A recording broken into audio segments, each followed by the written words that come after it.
Is your Subaru Crosstrek screen staying black when you plug in Apple CarPlay? 80% of these connectivity issues are simple software glitches that can be cleared with a quick reset. Let us walk through the diagnostic steps to get your connection back. Start by unplugging your phone, then hold the volume knob down for 10 seconds to force a head unit reboot. If the screen stays black, inspect the USB port for physical debris and always test with a brand new cable.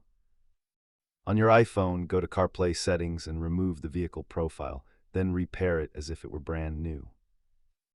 Most fixes happen at home, but if the issue persists, the dealer may need to perform a firmware update.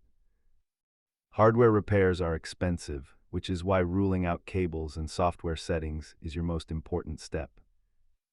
Advanced diagnostics include clearing all old Bluetooth pairings and checking your privacy settings to allow CarPlay while locked.